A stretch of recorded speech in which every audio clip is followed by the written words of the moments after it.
우리 함께 하나님 말씀 보겠습니다. 요한복음 1장 29절에서 34절입니다.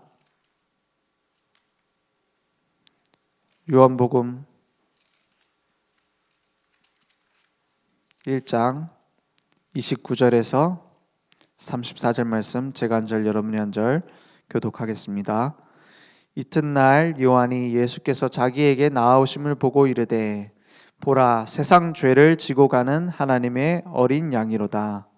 내가 전에 말하기를 내 뒤에 오는 사람이 있는데 나보다 앞선 것은 그가 나보다 먼저 계심이라 한 것이 이 사람을 가리킴이라.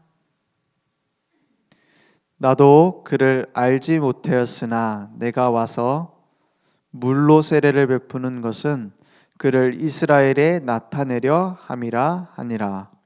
요한이 또 증언하여 이르되 내가 봄에 성령이 비둘기같이 하늘로부터 내려와서 그의 위에 머물렀더라.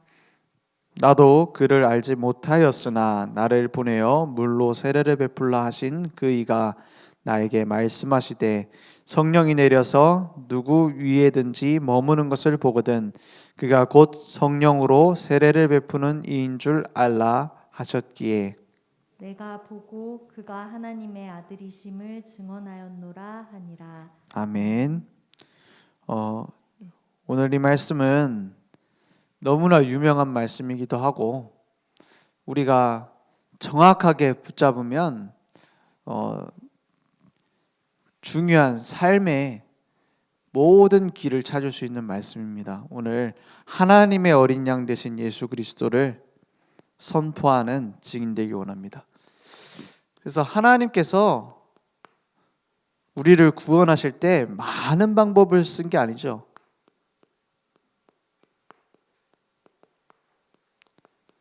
한 분이면 충분했습니다. 그리고 한 분으로 끝냈습니다. 이 땅에 많은 종교가 있죠. 종교는 다 좋은 겁니다. 종교가 결국 뭘 말합니까? 착하게 살아라는 말이거든요. 착하게, 바르게, 열심히. 이 세 가지 얘기하는 겁니다. 착하게 살아라, 바르게 살아라, 열심히 살아라. 그래서 예수님께 제자들이 대답을 했습니다. 무슨 질문에 대답했냐? 사람들이 나를 누구라고 하느냐 하니까는 제자들이 뭐라 그래요? 예수님을 보고 이렇게 말합니다. 세례 요한이라고 합니다. 세례 요한. 세례 요한 뭘 말하는 거예요? 물론 모든 선지자들 그리고 세례 요한 복음을 정확하게 깨닫고 전달한 사람들이었습니다. 그런데 대중들이 봤을 때 느껴지는 캐릭터가 뭐였냐면 세례 요한은 잘못된 헤롯 왕의 잘못을 지적하다 죽었어요. 그리고 막 정의를 부르짖었습니다. 이게 세례 요한의 캐릭터였어요. 그러니까 한마디로 바르게 살라는 말입니다. 바르게 사는. 예수님도 그런 모습이 있었습니다. 성전 들어가고 막 어떻게 해요? 채찍 만들어하고 휘두르하고 다 부수고요. 막 상 듭이 없고요. 막 그렇게 해버렸어요. 너희들은 뭐 독사의 새끼들이다 막 욕하고요. 독사의 새끼, 우리나라에서는 감각이 없는데 이스라엘에서 제일 심한 욕입니다. 그죠? 그리고 대중적인 욕이에요. 함부로 하면 안 되는 욕이에요. 왜냐? 독사가 많거든요, 거기는. 그죠? 중동에 독사가 많습니다. 독사에 물려 죽고 막 그래요. 독사의 새끼다 그러면 최고욕입니다. 그런데 그런 식으로 잘못을 지적하셨어요. 그렇죠? 내 아버지의 집을 장사하는 장사꾼의 집으로 만들었구나 하고는 뒤집어 없습니다. 그럼 바르게 살라는 어떤 모습이 예수님께도 있어요. 근데 그것 때문에 오신 건 아니죠. 그래서 세례 요한이다. 또 뭐라 합니까? 예레미야다 이럽니다. 예레미야 뭐 박애주의. 박애주의 쉽게만 하면 뭐 합니까? 쉽게만 하면 착하게 살란 말이에요. 베풀고 살고 불쌍하게 생각하고 동정하고 그런 거 아닙니까? 예전에는 그 구세군 해가지고 막 그 딸랑딸랑 요즘도 있나요? 요즘 잘 못 본 것 같은데 구세군 해가지고 뭐 하라 해가지고 그 기부하라고. 네, 요즘만 잘 안 해요? 그런 식으로 불쌍한 사람 도와줘야 된다라고 말해요. 예수님께 그런 부분이 없느냐? 있습니다. 그죠? 가난한 자들과 함께하고 뭐 창녀들과 함께하고 같이 세리들하고 식사하시고 그런 걸 보면서 사람들이 막 손가락질하잖아요. 그러면 귀신 들린 자 고치고 귀신 들린 자 하도 전문적으로 고치니까는 저 뭐 바알세불인가 보다 이렇게 얘기하잖아요. 그게 우리나라 말로 치면 뭐예요? 저 사람 무당인갑다 막 이런 식으로 얘기하는 거예요. 하도 귀신을 쫓아내니까 병든 자 고치고 그런 식으로 가난한 자, 병든 자들을 찾아가셨어요. 예레미야 같은 모습이 있습니다. 우리도 이런 부분을 해야 돼요. 그죠? 착하게 바르게 열심히 살아야 되는 게 맞지 않습니까? 그게 좋은 거잖아요. 그 열심히 엘리야가 열심히에는 특심이었어요. 근데 예수님 보고도 엘리야 같다 했어요. 엘리야 같다. 심지어는 요 엘리야하고 예수님은 어느 정도로 엮으냐? 예수님이 십자가에서 엘리야 라마 사박다니 하니까는 엘리야를 부르는가 보다 하잖아요. 왜냐? 그만큼 예수님이 기적을 많이 행했다니까요. 물 위를 걸어 다니고 막 떡 떼가지고 오병이어로 막 먹이고요. 많은 기적을 행했어요. 죽은 자도 살리고 죽은 나사로 막 살리고 했잖아요. 그걸 보여주시면서 엘리야 같은 모습을 보여줬어요. 엘리야도 능력의 선지자 아닙니까? 막 불 내리라니까 불 떨어지고 막 천둥 치라니까 천둥 치고 그런 모습이 있었습니다. 그렇죠. 근데 이것 때문에 오신 것은 아닙니다. 근데 사람들은 그렇게 했어요. 엘리야 같다. 선지자 중에 하나인 것 같다. 그러니까 종교가 다 이걸 말합니다. 착바열. 착하게 바르게 열심히.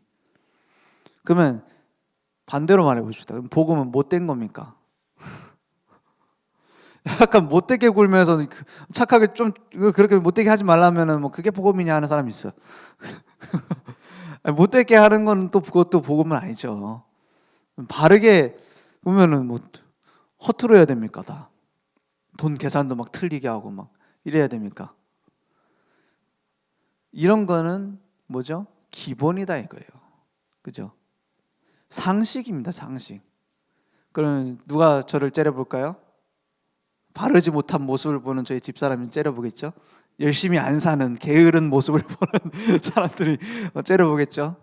그런데 이것 되어지면 좋지만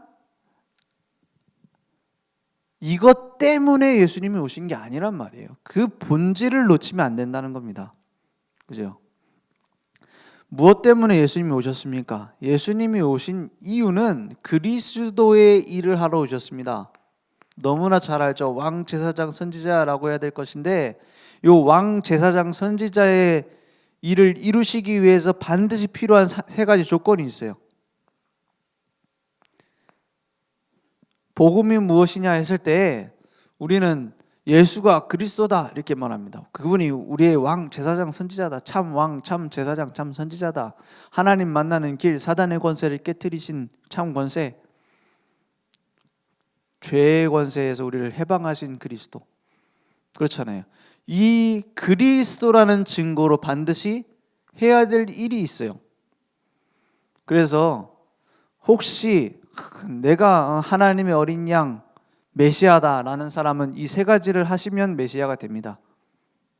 세 가지를 하시면 그리스도가 된다니까요. 뭡니까? 첫 번째, 처녀의 몸에서 잉태돼야 돼. 왜요? 죄가 있는 사람은 죄인을 구원 못 하거든요. 그죠? 하나님께서 아담과 하와가 죄를 지은 것을 아시고 그 후손들이 원죄 가운데 계속 태어날 수밖에 없는 것을 아시고 어떻게 해요? 사람으로 오셨어요. 왜냐? 원숭이로 오면 안 됩니다. 그죠? 그 강아지로 오면 안 된다니까. 멍멍멍멍 하면서 오면 안 된다니까 예수님이. 그럼 메시아가 될 수 없어요. 왜냐? 인간의 죄를 대신하기 위해서 뭐가 필요해요? 인간의 목숨이 필요한 거예요. 그게 어디 나와 있습니까? 창세기 2장 17절 이걸 먹는 날에는 반드시 죽으리라 했잖아요. 로마서 6장 23절에 죄의 삭은 사망이라고 했습니다. 죄값은 사망입니다. 우리의 사망을 대신하기 위해서 죄 없으신 분이 사망하셔야 돼요. 사망에 들어가셔야 돼요. 그 값을 치르기 위해서. 그래서 사람으로 오셨습니다. 하나님이 마귀의 권세를 깨트리고 죄의 권세를 깨트리고 지옥의 권세를 깨트릴 능력 있는 분이 사람으로 오셔야 되다 보니 어떻게 해요? 처녀의 몸에 마리아의 DNA가 섞인 게 아니라 하나님이 성령으로 잉태되셨어요. 그죠? 자꾸 그런 식으로 해석을 하더라고요. 그래도 성모라고 할 수 있는 거 아니냐? 몸을 빌리고 왔으니. 그것은 수단이지 마리아는 원죄 없다 이렇게 말해요. 왜 원죄가 없냐? 이유도 몰라요. 왜냐? 원죄가 뭔지 정확하게 몰라요. 하나님을 모르는 하나님 떠난 채로 태어난 인간의 모습입니다. 그게 없어야 된다니까. 원죄 없이 태어나야 된다니까. 그래서 처녀의 몸에 잉태되셔서 어떻게 되셨어요? 우리를 대신해서 죽으셨습니다. 왜? 그 죽음의 값을 치르려고. 선악과의 값을 치르려고. 그래서 대신 죽으셨어요. 어느 정도 죽으셨냐? 최악의 죄인이 죽는 그 자리에서 죽으셨어요. 왜냐? 최악의 죄값을 다 치르려고. 그렇잖아요. 우리의 죄값을 치르려고 하다 보니 최악의 죄인의 자리에 죽으셔야 됐어요. 죄 없는 예수님이 최악의 죄인의 자리에 죽으셨습니다. 이것보다 억울한 일 당하신 적 있습니까? 아마 예수님이 우리 속에 계시면서 성령으로 함께 하시면서 이런 억울한 일을 당한다니 내가 김 팀장 가만두지 않겠어 이러고 속으로 생각하고 있을 때 예수님이 말씀하실 겁니다. 그래, 니는 나보다 억울하진 않지 라고 얘기하실 겁니다. 그렇게 대신 죽으셨어요. 죄 없으신 분이. 다 끝냈습니다. 다 이루었다 하시고 십자가에 죽으셨어요. 그리고 어떻게 하셨죠? 죽음을 이기고 부활하셔야 돼요. 히브리서 2장 14절에서 15절에 자녀들은 혈과 육을 함께 지녔음에 그도 예수님도 혈과 육을 함께 지니심은 이렇게 오신 이유는 뭐 때문에요? 같은 모양으로 혈과 육을 함께 지니신 이유는 뭐예요? 죽음을 통하여 이랬어요.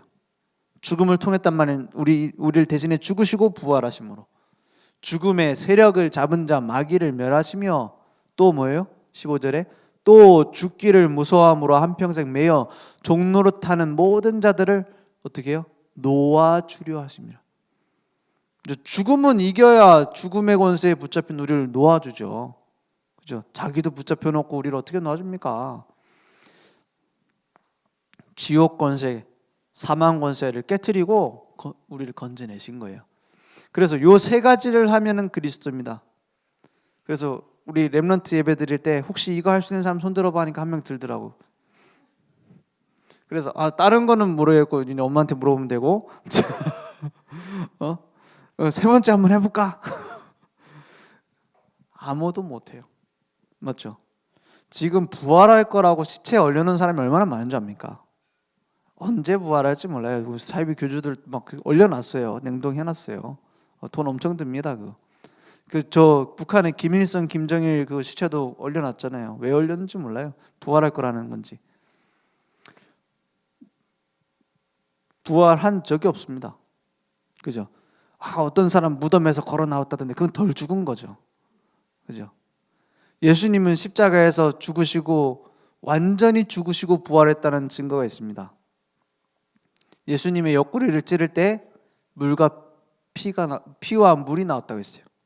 사람 죽어야 물이 나옵니다. 그리고 죽었는지 확인하고 무덤에 넣어놓습니다. 그때 팔다리가 덜 죽은 사람 팔다리 부러뜨려서 넣어놔요. 이제 못 죽은 거 나머지 알아서 죽으라고. 십자가에는 그렇습니다. 근데 예수님은 팔다리 멀쩡했어요. 뭐냐? 확실히 죽었다는 거 진단했단 말이에요. 그리고 100여 명의 군인이 그 무덤을 지킵니다. 왜냐? 부활할 거라고 3일 만에 부활할 거라고 그 3일을 얘기를 했거든요. 3일째 얼마나 지켰겠습니까? 혹시라도 시체 훔쳐갈까 봐. 조작될 수 없는 증거입니다. 오히려 복음을 막는 자들이 복음을 증거했다니까요. 부활의 주님을. 그러니까는 예루살렘에 가장 먼저 이 복음이 전파되는 거는 예수님이 십자가에서 죽으시고 부활했었다더라 하고 100년 지난 게 아니에요.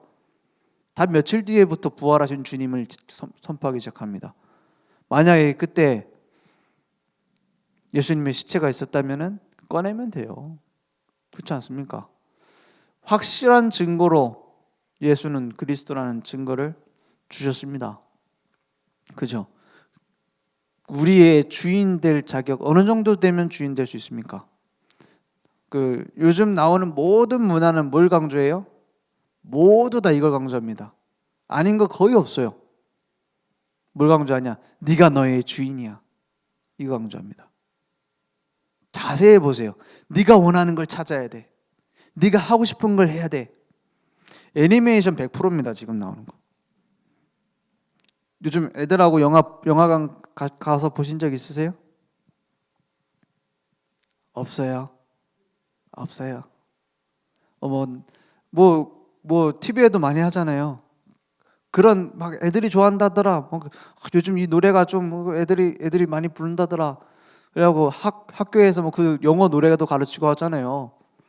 그런 거 영화 자세히 보면 다 똑같습니다. 하나도 안 달라요. 뭐냐? 네가 너의 주인이야. 네가 원하는 걸 찾아야 돼. 네가 너의 삶을 주도적으로 이끌어가야 돼. 넌 다른 사람과 달라. 이걸 강조합니다. 하나도 빠짐없이. 다른 사람하고 같아지려고 노력할 필요 없어. 넌 고유의 너를 찾아야 돼. 네가 주인이야. 라고 말합니다. 너무 좋은 메시지인데 그럴 자격이 없어요. 내가 나의 주인 될 자격이 없다니까요. 그거를 빨리 깨닫지 않으면 어떻게 돼요? 가짜 주인에게 잡히는 겁니다. 그죠? 내 인생 내가 결정할 자격이 없어요. 내 인생 내가 결정할 자격이 없다라는 증거 당장 1초 앞도 나는 모릅니다. 그렇지 않습니까? 1초 앞이라도 알 수 있으면 절대 교통사고 안 나겠죠. 그렇지 않습니까? 졸다가 막 봤거든요. 알고 봤겠어요? 아닙니다. 우리는 눈 감고 전력 질주하는 거랑 똑같이 살고 있어요. 눈 감고 간다니까요. 운전하는데 눈 뜨고 멀리 보고 가야 되지. 눈 감고 운전하면서 막 엑셀 빨리 밟으면 됩니까? 최선을 다하면 됩니까? 기아 막 5단, 6단 넣어놓고 막 달리면 됩니까? 그게 지금 하나님 떠나 있는 인간의 인생입니다. 그러고 달리고 있는 인생들이 야, 니는 어디 대학 가면 되겠다. 상담해 줍니다. 너 공부 잘하려면 이렇게 해야 돼. 상담해 줍니다. 통계를 냈어요. 고등학교 선생님 30% 정도가 정신과에 상담받아야 될 정도의 우울증을 겪고 있습니다. 고3 담임 절반 정도가 약을 먹어야 될 정도의 우울증을 겪고 있대요. 정신질환 상태가. 그거를 교사 단체에서 진단을 냈잖아요. 그럴 겁니다. 제 사범대 나왔는데 교사 된다고 교사 되면은 다들 행복해질 것처럼 하던 애들 지금 막 죽어납니다. 교사 임용고시 보기 위해서 목숨 걸고 하거든요.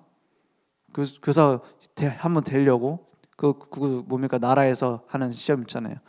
붙으면은 진짜 막 부러워하고 막 한단 말이에요. 붙어가지고 가는 사람들이 지금 제정신으로 하느냐? 아니에요. 간신히 죽기 살기로 하고 있어요. 그런 상태로 우리 아이들을 상담해 준단 말이에요. 그런 상태로 도움을 주려고 한단 말이에요. 도움 되겠습니까? 물론 어떤 분야에서는 도움이 될 수 있습니다. 거기다 우리 인생을 맡겨요? 어림도 없습니다. 자격이 없어요. 우리가 주인 될 자격이 없다니까요. 그래서 사단의 속임수를 이길 자격이 안 돼요. 능력이 안 돼요. 그러니 당연히 그리스도가 주인 되어줘야 되는 거 아닙니까? 막 신앙 좋은 티 내려고 예수님이 나의 주인입니다. 이게 아니에요. 우리는 주인 될 자격이 없습니다. 처음부터 끝까지. 원래 그리스도가 주인이셔요. 내가 주인인 척해서 그러지. 내가 막 뺏으려고 막 몸부림치는 거지. 우리 언제 갈지 제삿날 아는 사람 있습니까? 아무도 몰라요. 의사도 모릅니다. 의사 아는 것처럼 말하죠. 뒤에 가서는 왜 이런 일이 일어났나 나도 모르겠다 이럽니다. 그래놓고 앞에서 환자한테 설명할 때는 뭐라 그래요? 이건 기적입니다. 모르는 게 더 많다니까요. 사람이 그래요. 의사 욕하는 게 아니고 모든 사람이 그렇습니다. 우리는 당연히 그리스도가 주인 되어질 수밖에 없어요. 그리스도를 주인으로 모셔드립니다가 아닙니다. 그거 잘못된 표현이에요. 주인으로 모셔드립니다. 원래 주인이신데 그분을 인정합니다 이거죠. 그렇지 않습니까? 내 마음대로 되는 거 하나도 없어요. 여러분 인생 오래 사신 분들 특히 내 인생 내 마음대로 된 거 있습니까? 중요한 거일수록 내 마음대로 된 거 하나도 없을 겁니다. 그죠? 그럼 맡기면 됩니다. 그리스도. 그걸 보고 모든 문제 해결자. 내가 원하는 대로 모든 문제 해결자가 아니라 내 공부 못하는 문제 해결해주는 모든 문제 해결자가 아니라 나의 모든 문제를 끝내놓고 나를 부르셨다. 어떤 삶으로? 그리스도가 주인 되는 삶으로. 그분이 원하시는 인생 살 수 있도록 준비하셨어요. 내가 원하는 건 내려놓으면 됩니다. 왜냐? 그것보다 더 좋은 걸 준비하셨으니까. 그래서 우리는 인정하면 됩니다. 그분이 우리의 하나님의 어린 양이시다. 나의 죄를 대속하셨다. 나의 모든 문제를 끝내신 분이다. 이걸 인정하라는 거예요. 모든 문제를 끝내신 분이다. 그때라야 뭐가 보이냐? 미션이 보입니다. 이게 안 되면 미션은 내 문제, 내 욕구를 위한 미션밖에 안 되지. 그럼 내 성공을 위한 미션이지 그게 무슨 미션입니까? 제 고등학교 때 성적을 올리기 위해서 공부를 열심히 했어요. 그리고 책상 앞에다 뭘 붙여놨냐? 오직 주님을 위해서 이렇게 딱 붙여놨었다니까요. 자습하는 데다가. 나중에 시험 망쳤어요. 시험 망치고 보니까 생각해 보니까는 오직 나를 위해서 했구나. 이런 생각이 들더라니까요. 처음으로 깨달은 거예요. 처음으로. 막 좋은 대학 갈 거라고 선생님들도 기대 많이 했어요. 그래서 수능 치고 나서 제 수학 노트를 수학 선생님이 나중에 그 연구한다고 부끄럽네. 갑자기 부끄럽네. 그 수능 치고 나면은 나한테 그 공책 달라고 했었다니까 선생님이. 그건 기대 많이 했다니까 선생님들이. 근데 확 망쳤어요. 그때 확 망칠 때 드는 생각이 그 선생님 얼굴이 딱 떠오르더라니까. 수학 만점 맞아라. 이랬던 얼굴이 떠오르면서 망했다니까. 그때 처음 깨달았어요. 지금까지도 계속 깨닫는 중입니다. 뭘요? 내가 주인 아니구나. 그렇잖아요. 내가 원하는 대로 되는 거 아니구나. 하나님의 어린 양 예수가 그리스도시다. 그래서 그분만이 구원자의 자격을 가졌으니까요. 그분만이. 이 세 가지 자격입니다. 구원자의 자격 정도는 가져야 나의 주인 될 자격이 됩니다.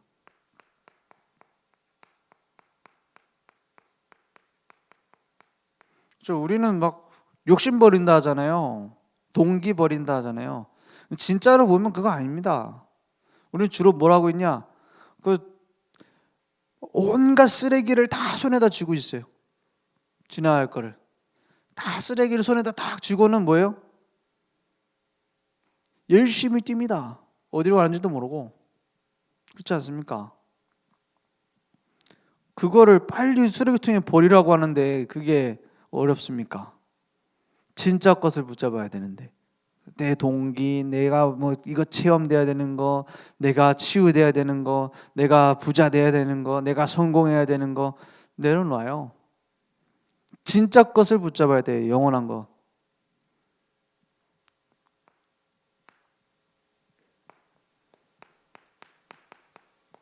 내게 주신 미션, 주인이 주신 미션을 붙잡게 되는 겁니다.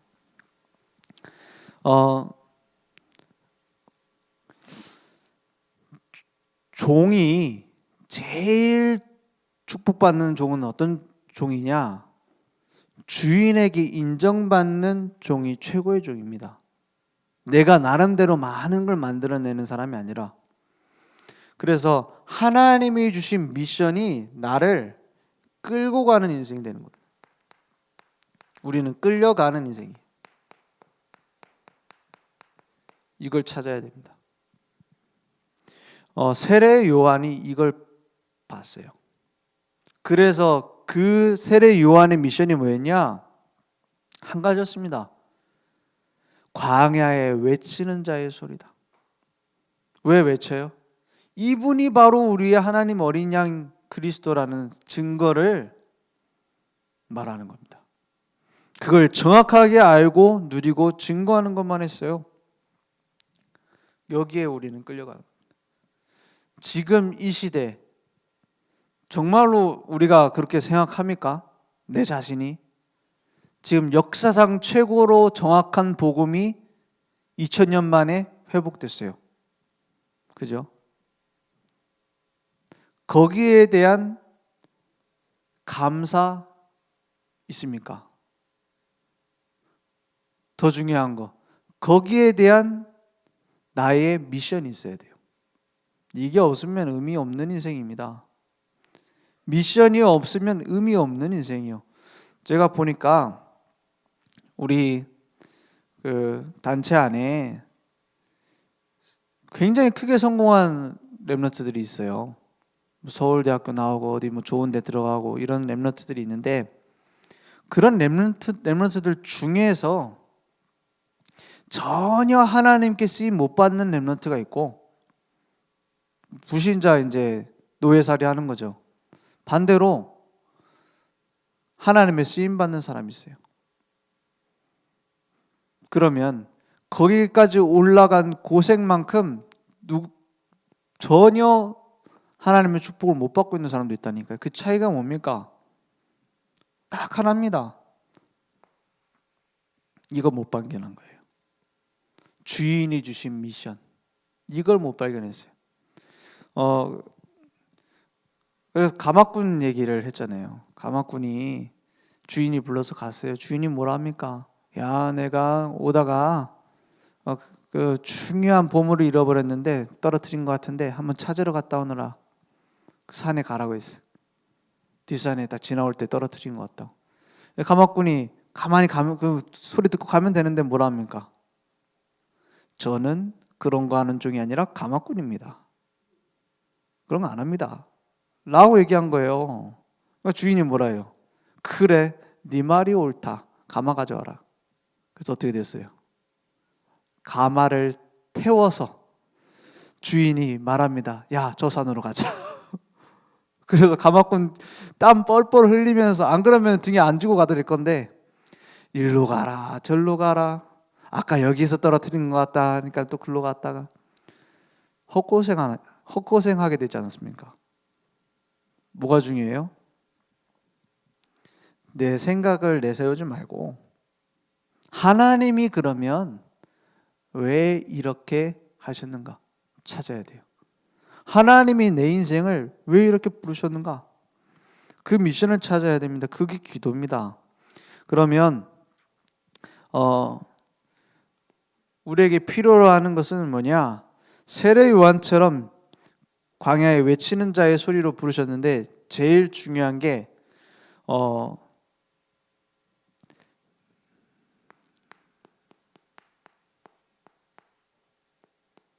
복음으로 답을 내는 겁니다. 이게 안 되면 시작도 되지 않아요.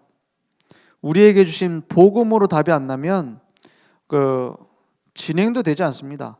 그래서 요한이 세례를 베풀었는데 그때 예수님이 오셔갖고 그 세례 요한한테 세례를 받으십니다. 그래서 뭐라 합니까? 내가 너에게 세례를 받겠다 하니까는 아니 나는 당신 그 신발끈도 묶지 못할 그런 사람인데 어떻게 나한테 세례를 받으십니까? 하니까는 결국에 세례 받을 때 뭘 보게 돼요? 성령이 비둘기같이 임하고 성부 하나님께서 나의 사랑하는 아들이라고 말씀하시는 그런 응답을 보잖아요. 중요한 건 뭐냐? 나에게도 예수가 그리스도라는 답이 낫는가 하는 겁니다.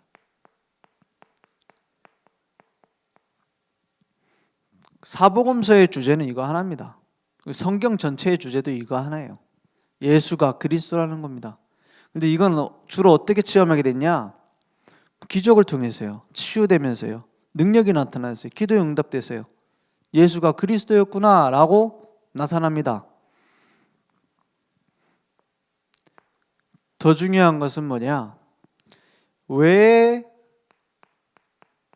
오직 그리스도만 필요하냐 이걸 찾아야 돼.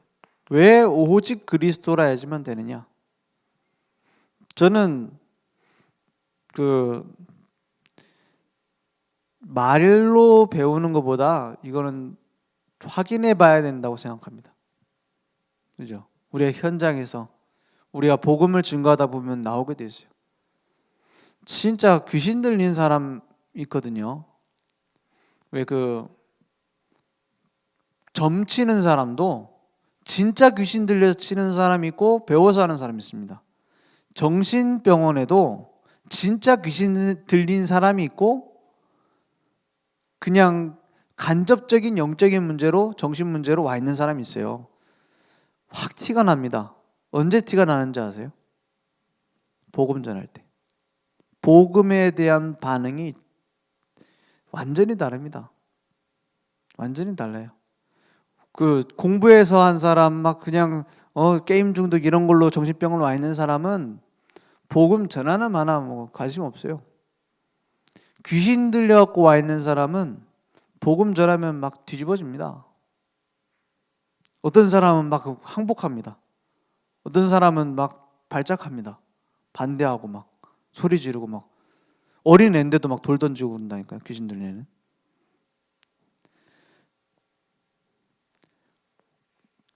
마리아 이름 한번 얘기해봐요. 가서. 석가모니 이름 얘기 한번 해보라니까요. 근데 그거를 보여줄 수가 없어요. 문제는. 근데 데려가서 보여줄 수가 없다니까. 왜냐? 그런 데는 관람하러 가는 데가 아니니까. 그렇지 않습니까? 그래서 주변에 많습니다. 우리 렘넌트들 한번 물어보세요. 주변에 있습니다. 어느 정도 있냐? 매일 악몽 꾸는 아이들 손 들어봐라. 많이 듭니다. 매일 시달리고 혹시 귀신 보는 아이들 손 들어봐라. 손 듭니다. 그거를 초등학교 때 저학년 때까지는 나 봅니다 이러고 손 들어요. 근데 나중에 어떻게 돼요? 크면서 자기를 감추기 시작해요. 그러니까는 그 말 못해. 나중에 어른 돼가지고 그 문제 터져서 정신병원 가게 되는데 그때는 이미 늦었죠. 감추고 있는 거죠. 오직 그리스도가 필요한 이유를 발견해야 돼요. 어디서부터요? 나에게서부터, 현장에서 발견해야 됩니다.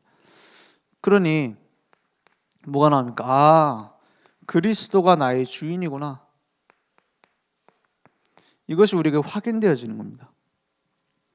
우리 지나온 세월만 해도 보이잖아요. 어떤 우리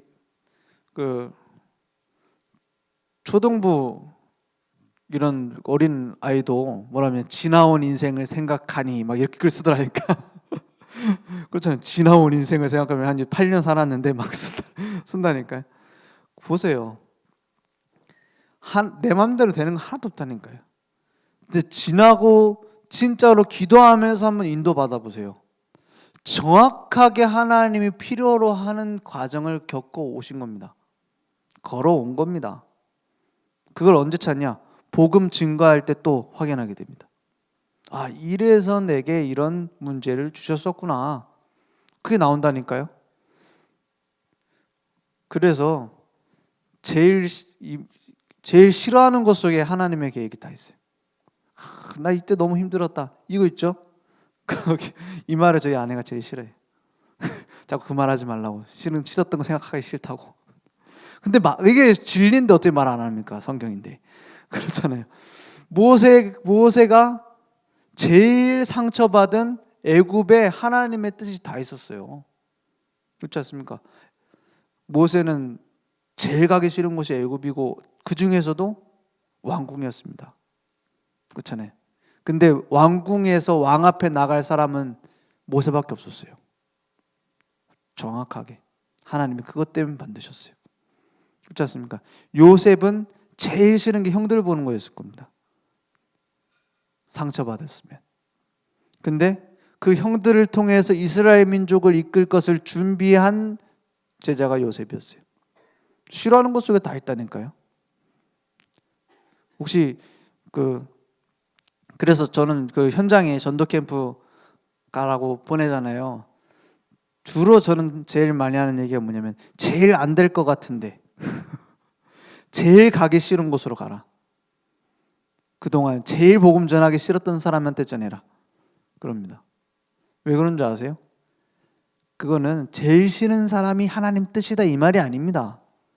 우리는 내 입장으로 하나님의 뜻을 자꾸 받아들여요.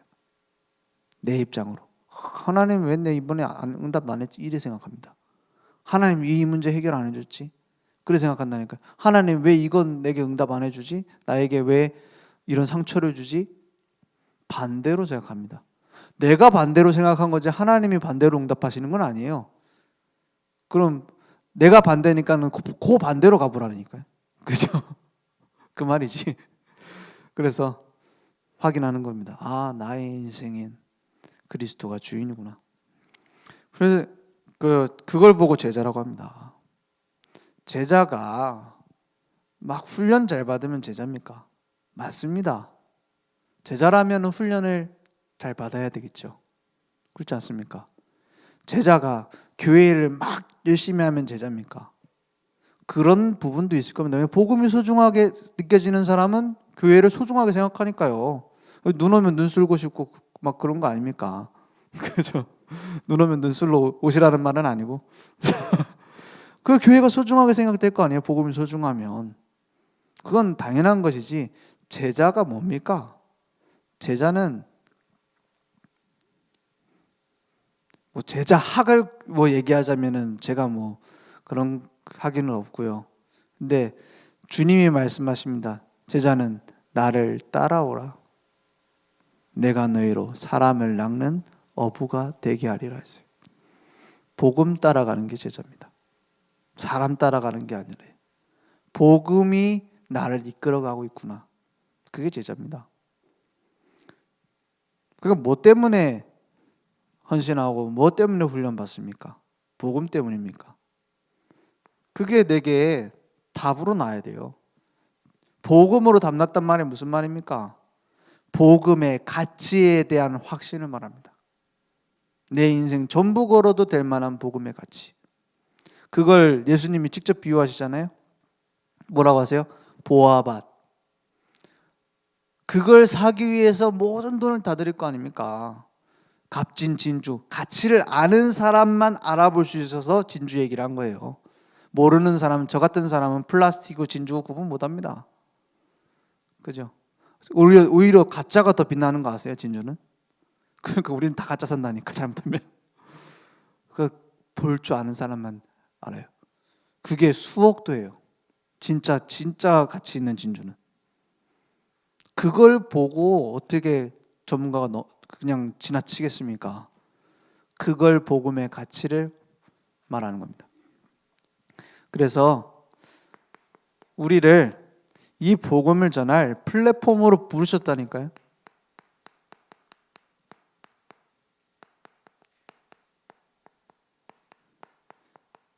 하나님은 우리의 기도에 의해서 뜻을 바꾸십니까? 안 바꾸십니까?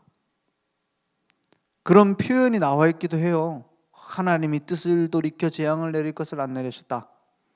근데 원래 그렇게 기도할 줄 알았을까요? 몰랐을까요? 하나님도. 우리가 하나님을 마음대로 하는 게 기도가 아니에요. 그죠? 하나님이 우리를 마음대로 하실 수 있도록 두는 게 기도입니다. 그렇잖아요. 그걸 보고 기도의 파수꾼이라고 합니다. 하나님이 원하시는 것이 무엇일까? 이걸 찾는 거예요. 그래서 현장을 두고 지금 전도 대상자를 두고 기도하고 있지 않습니까? 정확하게 하나님은 우리에게 응답하실 겁니다. 어떤 응답이요? 내 고정관념을 깨는 응답. 내가 안 될 거라고 생각한 틀을 깨는 응답. 그걸 지켜보고 있어야죠. 그래서 전도에 안테나를 세우라. 하나님 지금도 역사하고 계십니다. 그럼 무엇 하면 됩니까? 예수가 그리스도구나. 그분이 오직이라 해야 되는 이유가 무엇인가? 그리고 나의 인생의 주인이시구나. 그걸 날마다 확인하는 겁니다. 그래서 삶 오늘 어려운 것도 쉬운 것도 아닙니다. 주인이 나에게 뭐라고 말씀하시니까 그게 삶 오늘입니다. 주인이 나를 향한 하나님의 뜻이 무엇인가? 주인이 내게 오늘 이룰 계획이 무엇인가? 이걸 찾는 게 삶 오늘 아닙니까? 그러면 되어지게 돼 있죠. 오늘 말씀을 나의 언약으로 붙잡고 승리하는.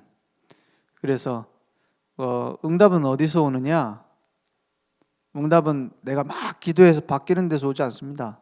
내 눈부터 달라져요. 내 생각부터 달라져요. 오늘 그 응답이 내게 있기 원합니다.